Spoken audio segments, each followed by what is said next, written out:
Hi viewers, welcome to my channel Health and Wealth with Dr. Prakash. Welcome to the series on varicose veins.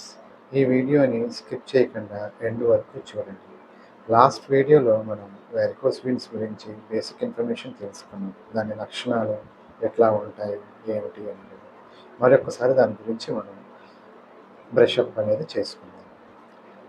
కొంతమందికి కాళ్ళు లాగుతున్నట్టుగా అనిపించడం కానీ, నడుస్తున్నప్పుడు ఇబ్బంది అనిపించడం కానీ, మెట్లు ఎక్కేటప్పుడు ఇబ్బంది పడటం కానీ, శరీరం అంతా చల్లగానే ఉన్నా కానీ కాళ్ళ దగ్గర మాత్రం మంటలుగా అనిపించటం కానీ, కాళ్ళ కింద సూదులతో గుచ్చుతున్నట్టుగా కానీ ఇబ్బంది అనేది తెలుసుకోవడం కానీ, కాళ్ళ మీద దురద పట్టడం కానీ, కాళ్ళ భాగం మీద చర్మం అనేది రంగు మారడం కానీ, కాళ్ళ మీద సిరలు ఉబ్బినట్టుగా కనపడటం కానీ జరుగుతుంది. ఈ ఉబ్బినటువంటి సిరలనే వారికోస్ వీన్స్ అంటారు.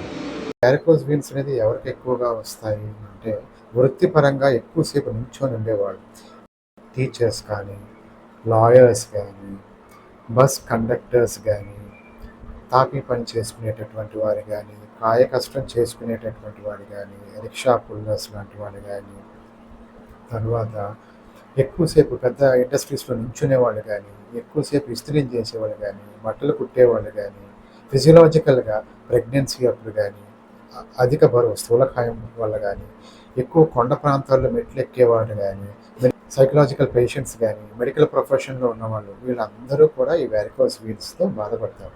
సో ఇవి ఎలా వస్తాయి అంటే, వారికోస్ వీన్స్ అనేటటువంటివి గుండె నుంచి రక్త సరఫరా ధమన ద్వారా జరిగితే సిరల ద్వారా చెడు రక్తం అనేది గుండెకి ప్రసరణ జరుగుతుంది. సాధారణంగా మంచి రక్తం కింద నుంచి పైకి ప్రవహించేటప్పుడు వీన్స్లో కవాటాలు అనేవి ఉంటాయి కాబట్టి పైకి ప్రసరణ జరుగుతుంది. ఈ కవాటాల యొక్క పనితీరు సరిగ్గా జరగనప్పుడు రక్త ప్రసరణ సరిగ్గా పైకి జరగకపోవడం వల్ల ఉత్పన్నమైనవే ఈ వారికోస్ వీన్స్. ఈ వారికోస్ వీన్స్లో కూడా స్టేజెస్ అనేవి ఉంటాయి. Stage 1, stage 2, stage 3, stage 4, stage 5, stage 6 అని ఈ 6 దశల వారీగా ట్రీట్మెంట్ అనేది తీసుకోవడానికి అనుకూలమైన సమయం. ఎంత ఎర్లీగా ట్రీట్మెంట్కి ఉపక్రమిస్తే తర్వాత ఉత్పన్నమయ్యేటటువంటి కాంప్లికేషన్స్ నుంచి మనం అవాయిడ్ చేసిన వాళ్ళు అవుతాం. అందుకనే ఇంత డీటెయిల్గా మీకు చెప్పడం జరుగుతుంది. మీరు ఎర్లీ స్టేజెస్ కనుక ఈ వారికోస్ వీన్స్ గమనించినట్లయితే వెంటనే మీ దగ్గరలో ఉన్నటువంటి డాక్టర్ గారిని సంప్రదించి తగు వైద్య సలహాలు తీసుకోండి. పూర్తి సమాచారం కోసం ఫాలో అవుతూ ఉండండి మన channel health and wealth with doctor Prakash. Thank you.